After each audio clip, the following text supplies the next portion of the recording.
रियासती सदर साहब का वीडियो मैंने देखा है कि 1 करोड़ रुपए से ज्यादा का हेलीकॉप्टर का किराया लगेगा। कौन भरेगा? तुम लोग भरोगे। हमने तो सोचा था कि सीमांचल आएंगे तो सीमांचल की बेहतरी के लिए कुछ काम करेंगे। नहीं, सीमांचल की बेहतरी के लिए काम नहीं करना है, आपसे ही पैसा वसूल करके हेलीकॉप्टर से सीमांचल का भ्रमण करना है। जमीयत के साथी बैठे हैं, मौलाना सज्जाद नोमानी साहब को सोशल मीडिया पे जो भला बुरा कहा है, लिफाफे वाला बोला मौलाना लोगों को। आप सबने सुना होगा ये भाषण, सुना है या नहीं सुना है कि लिफाफे पे पलने वाले, अरे ये हैं तो ये मजहब की डोर पकड़ करके आगे बढ़ रहे हैं और हमको आपको रोशनी दिखा रहे हैं। इनको लिफाफे वाला बोलोगे आप? कांग्रेस के कैंडिडेट के लिए घर घर 5-6 दिन पहले वोट मांगो तो आपकी हिकमत है, और पोठिया और किशनगंज के लोग कांग्रेस के लोगों को वोट देते तो आप कहोगे कि दरी बिछा रहे हो। भाई ये तो बड़ी दोगली सियासत है, मैं इस सियासत का हामी नहीं हूं। सियासत इसका नाम है कि अपने ही एक कलमा गो भाई को गाली दोगे आप? क्या किसी मुसलमान को फिरौन कहने से बड़ी कोई गाली हो सकती है? हो सकती है? मुझे बताओ, क्या किसी मुसलमान को फिरौन और नमरूद कहने से बड़ी गाली हो सकती है? बुजुर्ग, माएं, बहनें, जहां तक मेरी आवाज जा रही है वहां तक, बहुत दिन बाद आपके दयारे मोहब्बत में हाजिर हुआ हूं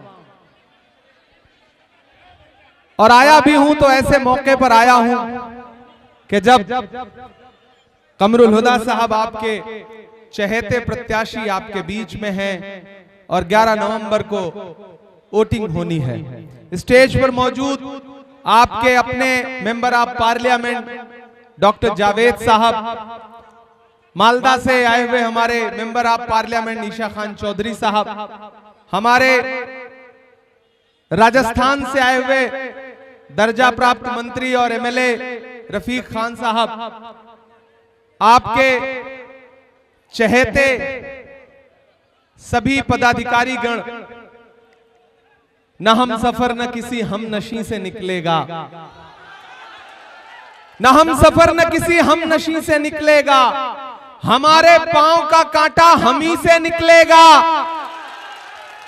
न हम सफर न किसी हम नशी से निकलेगा, हमारे पांव का कांटा हम ही से निकलेगा। वतन की रेत मुझे एड़ियां रगड़ने दे, मुझे यकीन है पानी यहीं से निकलेगा। पोठिया वालों, किशनगंज वालों, आने वाली 11 तारीख को आपको न सिर्फ किशनगंज के मुस्तकबिल का फैसला करना है, बल्कि बिहार के भी मुस्तकबिल का फैसला करना है। अगर आप ये सोच रहे हैं कि 11 तारीख को आप सिर्फ एक विधायक चुनने जाएंगे तो आप बहुत छोटा सोच रहे हैं। यह इलेक्शन सिर्फ एक विधायक चुनने का इलेक्शन नहीं है। इधर जो दाएं तरफ खड़े हैं साथी, सेल्फी वाले भाई, थोड़ी देर चुप हो जाइए, थोड़ा बैठ जाइए आप लोग, अब थोड़ी देर चुप हो जाइए। यह इलेक्शन सिर्फ विधायक चुनने का इलेक्शन नहीं है। 2 ताकतें मुल्क में इस वक्त खड़ी हैं। एक ताकत वो है जो इक्तिदार पर बैठे हैं और आपसे कह रहे हैं कि घर भले आपका हो, जब चाहेंगे बुलडोजर चला करके उसे गिरा देंगे। कोई कानून की किताब, कोई संविधान उनकी राह का रोड़ा नहीं है, उन्हें रोक नहीं पा रहा है। और एक तरफ वो ताकतें खड़ी हैं जो कह रही हैं कि इस मुल्क में हिंदू, मुस्लिम, सिख, ईसाई सब मिलजुल करके रहेंगे, हम इस मुल्क के भाईचारे को पामाल नहीं होने देंगे। किशनगंज वालों, आप पर पूरे देश की नजरें हैं। आपके बीच में बड़ी लंबी लंबी तकरीरें सुन रहा हूं मैं पिछले 10 दिन से। मैं बिहार के अलग अलग हिस्सों से होता हुआ यहां पहुंचा हूं, थोड़ा देर से आया हूं, लेकिन मैं तो यह कह रहा था कि लाल नीले कई रंगों के अलम आएंगे और आखिर में यही होगा कि हम आएंगे।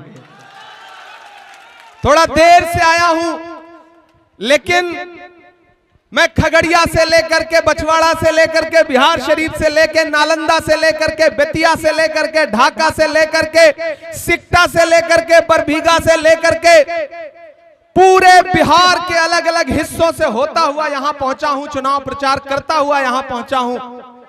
और पूरी जिम्मेदारी से आपको बता रहा हूं साथियों की आने वाली 14 तारीख को बिहार में महागठबंधन की सरकार बनने जा रही है। ये टीवी चैनल वाले कुछ भी दिखाएं, इनके झांसे में मत आना।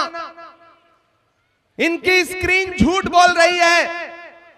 ये लोकल रिपोर्टर जो हैं यूट्यूब चलाने वाले, वो तो सही रिपोर्टिंग कर रहे हैं, लेकिन अपने एसी कमरे में गोदी मीडिया झूठ बोल रही है। सारे सर्वे झूठे हैं, स्क्रीन सारी झूठी है। मैं जमीनी सच्चाई बता रहा हूं। बिहार के हर किनारे से होता हुआ, मिथिलांचल से लेकर के पूर्वी चंपारण बेतिया होता हुआ और अभी पूर्णिया होता हुआ यहां पहुंचा हूं।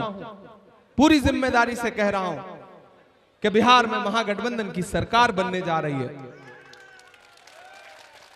नीतीश जी रिटायर होने जा रहे हैं और इसका सबूत यह है कि अभी 3 दिन पहले पटना में नरेंद्र मोदी जी ने रोड शो किया, लेकिन नीतीश कुमार को अपने साथ पटना में गाड़ी में बैठाना गवारा नहीं किया, क्योंकि भाजपा खुद नीतीश कुमार को निपटाने में लगी हुई है। तो फिर लंबी लंबी तकरीरें सुन करके ताली बजाने वाले मेरे साथियों, आपसे बस एक बात कहूंगा, बस हाँ वो सुनाएंगे चाचा। देखिए माशाल्लाह क्या जज्बात है किशनगंज और पोठिया के लोगों में। अल्लाह सलामत रखे आपको, अल्लाह सलामत रखे। मैं तकरीरें सुन रहा हूं जावेद भाई और बड़े दुखी मन से आया हूं। सच में आप बैठे हैं, आप यहां के मेंबर ऑफ पार्लियामेंट हैं। मैंने देखा है आपको पार्लियामेंट में लड़ते हुए। मैं जब भी भारत की संसद में अपनी गाड़ी से उतर करके पहुंचता हूं पोठिया वालों, किशनगंज वालों, तो मेरी नजर एक शख्स पर पड़ती है। अकेला तन्हा एक बैनर लेके खड़ा मुझे नजर आता है पार्लियामेंट के गेट पर कि रिलीज एएमयू फंड, और उस शख्स का नाम डॉक्टर जावेद है। वो आपका मेंबर ऑफ पार्लियामेंट है। ईशा खान चौधरी इस बात के गवाह हैं।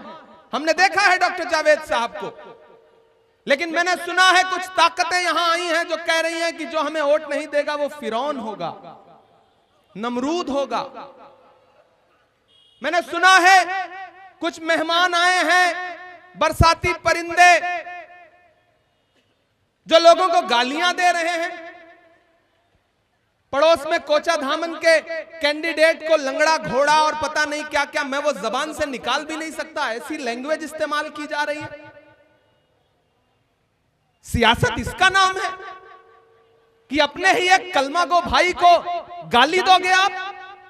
क्या किसी मुसलमान को फिरौन कहने से बड़ी कोई गाली हो सकती है?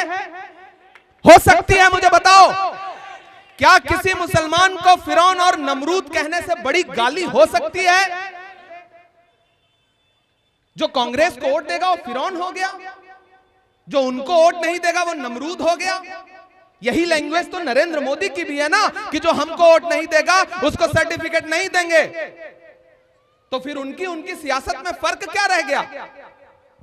मैं बड़ा जज्बाती होकर के ये बात आपसे कर रहा हूं। बहुत दानिशमंद लोग हैं आप, और सिर्फ यही नहीं, मैंने उनकी गालियां हिंदुस्तान के दूसरे शहरों में भी सुनी है। जो उनको वोट नहीं देगा उसे भला बुरा कहेंगे। यहां उलेमा इकराम बैठे हैं, ये अल्लाह वालों का इलाका है। महाराष्ट्र में जब हार गए, यहां जमीयत के साथी बैठे हैं। मौलाना सज्जाद नोमानी साहब को सोशल मीडिया पे जो जो भला बुरा कहा है, लिफाफे वाला बोला मौलाना लोगों को। आप सबने सुना होगा ये भाषण, सुना है या नहीं सुना है? कि लिफाफे पे पलने वाले, अरे ये हैं तो ये मजहब की डोर पकड़ करके आगे बढ़ रहे हैं और हमको आपको रोशनी दिखा रहे हैं। इनको लिफाफे वाला बोलोगे आप महज इसलिए क्योंकि ये आपको वोट नहीं दे रहे हैं? बंद करिए ये सियासत, इतनी नफरत मत परोसिए। मैं ये हक किसी को नहीं दे सकता कि सीमांचल के बेटों को सीमांचल के बाहर का कोई आकर के लंगड़ा घोड़ा बोले, गाली दे। मैं ये हक किसी को नहीं दे सकता। और आपकी गैरत कहां चली गई है? आप सुन कैसे रहे हैं? मैं आपका जमीर जगाने आया हूं किशनगंज वालों, पोठिया वालों। आप सुन कैसे रहे हैं? कोई आपके बीच में आएगा, सियासी इख्तिलाफात हो सकता है। डॉक्टर जावेद साहब 4-5 बार चुनाव लड़ रहे हैं। कमरुल हुदा साहब इससे पहले भी चुनाव लड़ चुके हैं। क्या इससे पहले कभी किसी ने किसी को गाली दी? बताओ मुझे, सब चुनाव लड़ते हैं एक दूसरे के खिलाफ, चुनाव होता है, चुनाव खत्म, बात खत्म। जो जीता वो क़यादत करता है, वो आगे बढ़ता है, जो हार गया वो आगे बढ़कर के गले मिलता है, दुआ सलाम करता है। इसमें गाली की जगह कहां हो गई? इस्लाम में आप किसी को नमरूद कह दोगे, किसी को फिरौन कह दोगे, और आप सोचोगे कि आपकी हर बात सर माथे पे बिठाई जाएगी। क्यों बिठाई जाएगी? डॉक्टर साहब, किशनगंज में कांग्रेस के लिए जो वोट मांगे, जो वोट दे, उसको कहेंगे कि ये एक दरीबाज है, दरी बिछा रहे हैं। लेकिन आपकी जानकारी के लिए बता दूं कि तेलंगाना में इसी 11 तारीख को जुबली हिल्स में एक सीट पर चुनाव है। तेलंगाना में मतलब हैदराबाद में, जुबली हिल्स में, घर के पड़ोस में एक सीट पर चुनाव है। वहां कांग्रेस के लिए घर घर जाकर के यही मिल्लत वाले हबीबे मिल्लत साहब वोट मांग रहे हैं कांग्रेस के लिए। समझे या नहीं? फिर से समझा रहा हूं। यहां आकर के आपको भला बुरा कह रहे हैं, आपको कहेंगे कि आप दरी बिछा रहे हो। अरे भाई, तो वहां आप कांग्रेस के लिए वोट मांग के, इसका मतलब आप भी दरी बिछा रहे हो। आप कांग्रेस के कैंडिडेट के लिए घर घर 5-6 दिन पहले वोट मांगो तो आपकी हिकमत है, और पोठिया और किशनगंज के लोग कांग्रेस के लोगों को वोट दे दें तो आप कहोगे कि दरी बिछा रहे हो। भाई, ये तो बड़ी दोगली सियासत है। मैं इस सियासत का हामी नहीं हूं, मैं इस सियासत का हामी नहीं हूं। ये जो आपके बीच में आए और कहें कि कयादत खड़े करने के लिए आए हैं, नहीं साथियों, ये कयादत किसके खिलाफ खड़ी करना चाहते हैं? किसको हरा करके कयादत खड़ी करना चाहते हैं? कमरुल हुदा साहब को हरा के कौन सी कयादत खड़ी होगी? कमरुल हुदा अपने नहीं है, ये ईमान वाले नहीं है। पड़ोस वाली सीट पर प्रोफेसर मुसव्विर ईमान वाले नहीं है। कोचा धामन में ईमान वाले नहीं है। अमौर में जलील मस्तान साहब ईमान वाले नहीं है।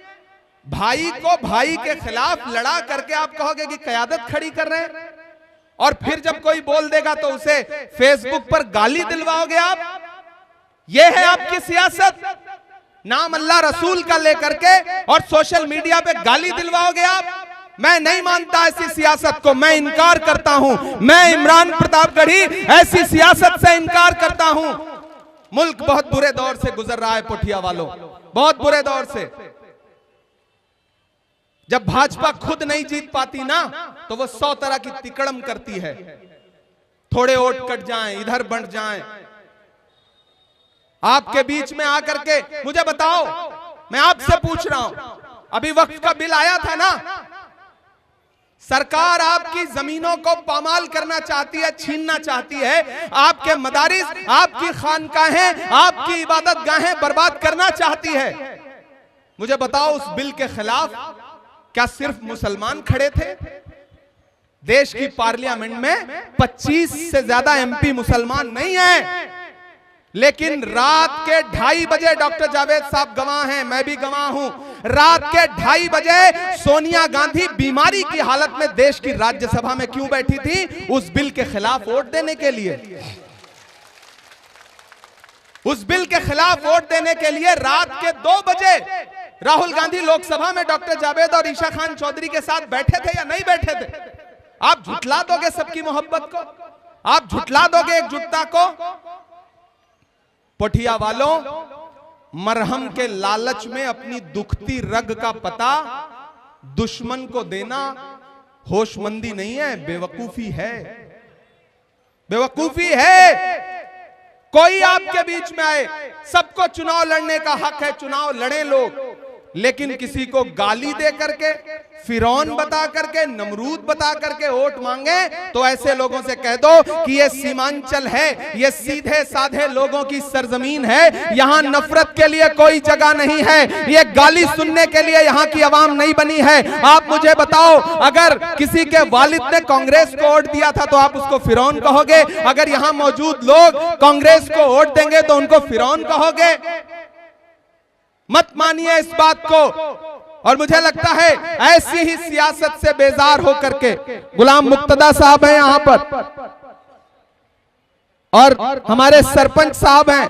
कहां है सरपंच साहब? जाकिर भाई, प्रमुख साहब, और कौन, एक साहब और, ये तीनों लोग आज कांग्रेस पार्टी ज्वाइन कर रहे हैं। ऐसी ही सियासत से बेजार होकर के कमरुल भाई माला पहनाइए, खैर मकदम करिए, स्वागत करिए, पहनाइए माला पहनाइए। भाइयों साथियों, हम सायादार पेड़ जमाने के काम आए, हम सायादार पेड़ जमाने के काम आए, और सूखने लगे तो जलाने के काम आए। कच्चा समझ के बेच न देना मकान को, शायद कभी ये सर को छुपाने के काम आए। इस सियासत के चक्कर में मत उलझिए, ये जो बरसाती परिंदे आए हैं उड़ के चले जाएंगे। सीमांचल में आपको रहना है, एक दूसरे से नजर मिला करके सुबह शाम साथ में उठना बैठना है, साथ में चूड़ा खाना है, साथ में दावत खाना है। इन सियासतदानों के कहने पे एक दूसरे को गाली मत दो, एक दूसरे से लड़ो मत। खुदा के लिए दामन फैला के अपील कर रहा हूं सीमांचल वालों कि आपस में लड़ो मत, इनकी गालियों का जवाब मोहब्बत से दो और इनसे कह दो कि अगर सीमांचल के किसी बेटे को कोई मेहमान गाली देगा तो मेहमान होने की वजह से उसे कुछ बोलेंगे तो नहीं, लेकिन आने वाले वक्त में उसको सीमांचल में घुसने नहीं देंगे, क्योंकि सीमांचल के बेटों को कोई गाली नहीं दे सकता है। ये आपको कहना पड़ेगा, कोई आपको फिरौन बोले ये बर्दाश्त नहीं किया जाएगा। और कमरुल भाई, आप चुनाव जीत रहे हैं, कितना भी साजिश कर लें भाजपा को जिताने के लिए, आपको नहीं हरा पाएंगे ये लोग। मैं जानता हूं डॉक्टर जावेद साहब आपके साथ खड़े हैं, ईशा खान चौधरी साहब आपके साथ खड़े हैं, रफीक भाई खड़े हैं, और पूरा महागठबंधन परिवार आपके साथ खड़ा है। मेरे भाई, जब लड़ाई बड़ी हो तो छोटी छोटी चीजें नजरअंदाज की जाती हैं। कितनी बड़ी लड़ाई है, कभी सोचा है? कभी सोचा है? हमसे पूछो, हम उत्तर प्रदेश से आए हैं, हमारे घरों पे चलते हुए बुलडोजर देखो तब समझ में आए कि हालात क्या हैं। असम में लोगों के घरों पे चलते हुए बुलडोजर देखो तब समझ में आएंगे कि हालात क्या है। मैंने पिछले चुनाव में भी कहा था कि 1 विधायक 2 विधायक 3 विधायक से काम नहीं चलेगा, हुकूमत कैसे बदलेगी इसके लिए कोशिश करो। तो हुकूमत कैसे बदलेगी? जब कमरुल हुदा साहब को एमएलए बना करके असेंबली पहुंचाओगे तब हुकूमत बदलेगी। इसलिए आप सबसे गुजारिश है साथियों कि आने वाली 11 तारीख को अपने घरों से बाहर निकलिए, अपने घरों से बाहर निकलिए। और कमरुल भाई इधर आइए आप, माशाअल्लाह पूरा अकेले दम पे आपने हिला रखा है। बहुत परेशान है आपसे, मैं वीडियो देख रहा हूं, बहुत परेशान है। सोशल मीडिया पे पूरी ट्रोल आर्मी छोड़ दी जाती है। सीमांचल वालों, आपसे मेरा बड़ा जज्बाती रिश्ता है। मुझे याद है जब 2016-17 में बाढ़ आई थी तो उस समय मैं सियासत में नहीं था, किसी बड़े बाप की औलाद नहीं हूं, बहुत छोटे से परिवार से आता हूं। आपने मोहब्बतें देकर के, मेरी शायरी सुन करके, मुझे दुआएं देकर के इमरान प्रतापगढ़ी बनाया है। तो मेरे पास जो भी था मैं अपना सब कुछ लेकर के आया था। इसी सीमांचल में घूम घूम करके बाढ़ में मैंने मदद की थी। उस वक्त डॉक्टर असरार साहब जिंदा थे, हक साहब जिंदा थे। मैं एक एक इलाके में घूम करके लोगों के बीच में गया था। तब से यहां से एक मेरा जज्बाती रिश्ता है, और उस रिश्ते की बुनियाद पे आपसे अपील कर रहा हूं कि सियासत जज्बात का नाम नहीं है, होशमंदी और अक्लमंदी का नाम है। महान बादशाह सिकंदर ने जब यूनान फतेह किया तो जीत का जश्न मनाने के लिए शहर की सड़कों पर निकला। तो उसने देखा कि लोग तो जश्न मना रहे हैं, लेकिन एक फकीर आदमी सड़क के किनारे बेखबर होकर के सो रहा है। सिकंदर को गुस्सा आया। सिकंदर अपने घोड़े से उतरा और उतर करके उस सोते हुए फकीर के पास गया और जा करके उसे जोर की एक लात मारी और लात मार के कहा कि क्यों रे फकीर, मैंने शहर जीत लिया और तू सो रहा है, लोग जश्न मना रहे हैं और तू सो रहा है। तो सिकंदर को उस फकीर ने उनींदी आंखों से देखा और देख करके कहा कि शहर जीतना बादशाहों का काम है, लेकिन लात मारना गधे का काम है। ये जो जबान से लात मारते हुए घूम रहे हैं ना, इनको वोट से जवाब दो। कमरुल भाई को जिता करके असेंबली पहुंचाओ। आप कमरुल हुदा साहब को जिताओगे तो सिर्फ एक एमएलए नहीं मिलेगा आपको, बल्कि साथ में 2 सांसद फ्री में मिलेंगे। एक आपके अपने लोकसभा में डॉक्टर जावेद साहब आपके मुद्दों पर लड़ते रहते हैं, और मुझे भी अल्लाह ने जो थोड़ी बहुत सलाहियत दी है देश की सबसे बड़ी पार्लियामेंट में खड़ा होकर के, चाहे वो अलीगढ़ मुस्लिम यूनिवर्सिटी के किशनगंज ब्रांच का मसला हो या फिर सीमांचल की बदहाली का मसला हो, अल्लाह ने जबान दी है तो उसका इस्तेमाल करता हूं और आपके मुद्दों को देश की पार्लियामेंट में 4 बार उठा चुका हूं। तो 2-2 एमपी आपको साथ में फ्री मिलेंगे, और मालदा भी बहुत दूर नहीं है, तो ईशा खान चौधरी साहब भी साथ में समझ लीजिए कि एक के साथ 3 फ्री। इससे अच्छा ऑफर कोई दे सकता है क्या?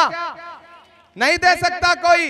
डॉक्टर जावेद साहब आपके बीच में रहेंगे, आपको कभी जरूरत होगी तो मालदा से किशनगंज बहुत दूर नहीं है, 2.5-3 घंटे का रास्ता है, ईशा खान चौधरी साहब पहुंचेंगे, और हैदराबाद से ज्यादा नजदीक मेरा घर आपके पास है।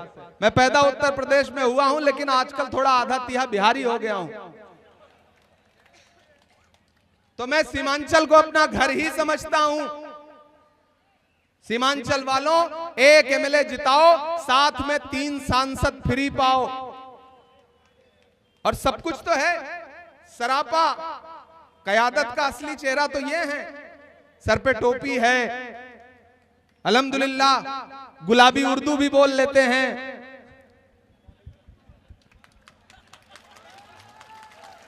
और एक चीज जान लीजिएगा, कम से कम लूटेंगे नहीं आपको। जितना कलेक्शन करके हेलीकॉप्टर में तेल भरवाया जा रहा है वो आपको पता है। सीमांचल वालों, हमको कहते हैं कि ये तो डॉक्टर जावेद साहब को, हमको सबको ताना देंगे। अरे देखिए, पिछले 14 दिन से हेलीकॉप्टर लेके उड़ रहे हैं और सीमांचल के लोगों के जेब से निकाल करके तेल नहीं भरवा रहे हैं, पार्टी भरवा करके पैसा दे रही है। वो तो आपके पैसे से हेलीकॉप्टर में उड़ रहे हैं। वीडियो मैंने देखा है, रियासती सदर साहब का वीडियो मैंने देखा है कि 1 करोड़ रुपए से ज्यादा का हेलीकॉप्टर का किराया लगेगा। कौन भरेगा? तुम लोग भरोगे। हमने तो सोचा था कि सीमांचल आएंगे तो सीमांचल की बेहतरी के लिए कुछ काम करेंगे। नहीं, सीमांचल की बेहतरी के लिए काम नहीं करना है, आपसे ही पैसा वसूल करके हेलीकॉप्टर से सीमांचल का भ्रमण करना है, यह मकसद है। तो ऐसे मकसद के लिए आपका अपना कीमती वोट बर्बाद मत करिए। आप डॉक्टर जावेद साहब को पसंद करते हैं, उन्हें प्यार करते हैं, आप कमरुल हुदा साहब से मोहब्बत करते हैं, इन्हें जिताइए, असेंबली पहुंचाइए। और पहली बार आया हूं इस चुनाव में, लेकिन आखिरी बार नहीं आया हूं। अब यही डेरा हमारा भी जमेगा और 9 तारीख तक यहीं रहेंगे। पूर्णिया से लेकर के किशनगंज के बीच में हम डॉक्टर जावेद साहब, रफीक भाई, ईशा खान चौधरी साहब, मजारुल साहब, सारे लोग पूरे सीमांचल में घूमेंगे। हमारा मकसद बड़ा है, हमारी सोच बड़ी है। हम सिर्फ 1 विधायक जिताने, 2 विधायक जिताने की बात नहीं कर रहे हैं। हम बिहार में भाजपा की सरकार उखाड़ फेंकने के लिए और महागठबंधन की सरकार बनाने के लिए दौड़ रहे हैं, भाग रहे हैं। इसलिए साथियों, सियासत है, अदावत है, परिंदा है, शिकारी है। सियासत है, अदावत है, परिंदा है, शिकारी है, मगर इन सारी चीजों पर मोहब्बत अब भी भारी है। मुझे पता है आप मोहब्बत वाले लोग हैं। मैंने सुना है कि इस बार किशनगंज वालों ने 1 लाख वोट से ज्यादा का प्लान किया हुआ है। इतनी कमजोर ताली से बताओगे तो कैसे काम चलेगा? अब की बार 1 लाख पार, अब की बार, अब की बार, अब की बार तो 1 लाख पार जाना है। तो फिर एक भी वोट अगर इधर उधर बांटोगे तो काम तो नहीं चलेगा। हाँ, नजम में सुनाएंगे भाई, काहे परेशान हो, सब कुछ करेंगे यार, हम तो घर के आदमी हैं, 1 नहीं 10 सुनाएंगे। मेरी एक बात सुनो, बहुत संजीदगी से फिर नजम भी सुनाऊंगा। मुझे याद है डॉक्टर जावेद साहब 7 सितंबर 2022 को समंदर के किनारे कन्याकुमारी में खड़ा हुआ एक नौजवान जिसका नाम राहुल गांधी है। हम भी खड़े थे, आप भी खड़े थे। उसने क्या नारा लगाया कि कन्याकुमारी से कश्मीर तक पैदल जाऊंगा नफरत के खात्मे के लिए। मुझे बताओ किशनगंज वालों, इस मुल्क में नफरत का सबसे ज्यादा शिकार कौन है?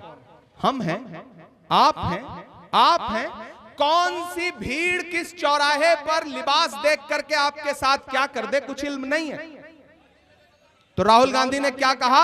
नफरत के खिलाफ 4000 किलोमीटर पैदल चलूंगा, बस एक नारा लगाऊंगा, नफरत छोड़ो भारत जोड़ो, बस एक नारा लगाऊंगा। मुझे नफरत के बाजार में मोहब्बत की दुकान खोलनी है। मैं चला हूं राहुल गांधी के साथ। मैंने देखे हैं उस शख्स के पैर के छाले। जब मैं साथ चलता था तो मुझसे लोग कहते थे कि इमरान साहब आप सांसद बाद में हैं, शायर पहले हैं। ये बताइए, राहुल गांधी के कंधे से कंधा मिलाकर चल रहे हैं, क्या कहेंगे? तब मैं कहता था कि जो हर जालिम से टकराएगी वो आंधी बनाऊंगा, जो हर जालिम से टकराएगी वो आंधी बनाऊंगा। नए अंग्रेज आए हैं, नया गांधी बनाऊंगा।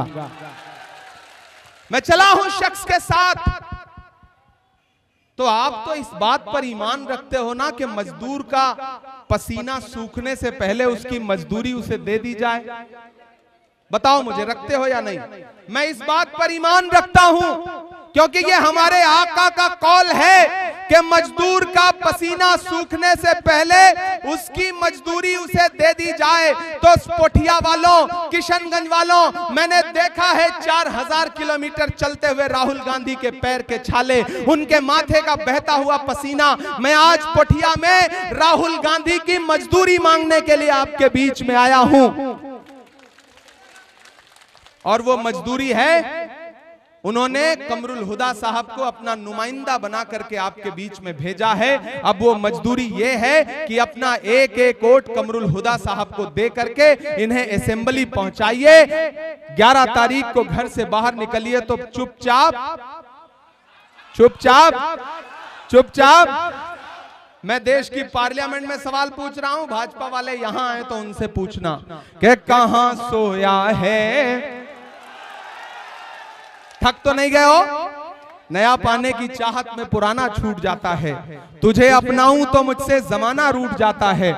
मोहब्बत पढ़ने लिखने में बहुत आसान है, लेकिन मोहब्बत को निभाने में पसीना छूट जाता है। कि कहां सोया है चौकीदार, कहां सोया है चौकीदार, कि गैस सिलेंडर की कीमत भी 1000 के पार। कहां सोया है चौकीदार, कहां सोया है चौकीदार। कि चाय, बड़े समझदार लोग हैं भाई आप लोग, चाय का नाम ले लो आपको स्वाद आ जाता है। कि चाय बेचने वाला पूरा भारत बेच रहा है। बेच रहा है कि नहीं बेच रहा है? बेच रहा है कि नहीं बेच रहा है? कि चाय बेचने वाला पूरा भारत बेच रहा है। इसी काम में हासिल उसे महारत बेच रहा है। कि रेल बिक गई, तेल बिक गया, बिका हवाई अड्डा। भागलपुर में 1000 एकड़ जमीन, 1, 2, 4, 10 एकड़ नहीं, 1000 एकड़ जमीन 1 रुपए की कीमत पे अडानी को बेच दी मोदी जी ने। 1000 एकड़ जमीन। तब पढ़ रहा हूं कि रेल बिक गई, तेल बिक गया, बिका हवाई अड्डा। सब कुछ बिकता देख के खुश हैं अपने जेपी नड्डा। कि जनता महंगाई की मारी करती हाहाकार। कहां सोया है चौकीदार, कहां सोया है चौकीदार। अगली लाइन पे तैयार रहना कि अब बिहार में बन जाएगी तेजस्वी सरकार। कहां सोया है चौकीदार, कहां सोया है चौकीदार। डॉक्टर जावेद साहब, आपसे गुजारिश करूंगा आप आगे आइए। एक तरफ से कमरुल भाई का हाथ पकड़िए। आप बैठे रहिए जहां बैठे हैं भाई, बैठिए। मैं अपने डॉक्टर जावेद साहब जो हमारे बड़े भाई हैं, मैं कमरुल भाई का छोटा भाई हूं। दो सांसद आपसे गुजारिश कर रहे हैं, उठाइए एक एक हाथ, भरोसा दिलाइए पोठिया वालों, भरोसा दिलाओ मुझे। 11 तारीख को एक एक वोट लेकर के घर से बाहर निकलना। ईवीएम में कौन नंबर पे है? 2 नंबर पर ईवीएम में, 2 नंबर पर ईवीएम में हाथ छाप है। एक एक वोट हाथ के पंजे के सामने वाला बटन दबा करके अब की बार 1 लाख पार, अब की बार और जोर से लगाओ आवाज, ऐसे काम नहीं चलेगा।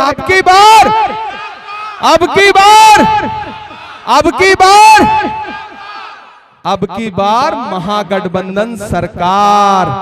अगर आपने 11 तारीख को कमरुल हुदा को विधायक बना दिया, 14 तारीख को तेजस्वी यादव को मुख्यमंत्री बना दिया, तो फिर 2029 में राहुल गांधी को देश का प्रधानमंत्री बनने से कोई ताकत रोक नहीं सकती है। फिर आऊंगा पोठिया वालों, आज अगली सभा के लिए जाना है।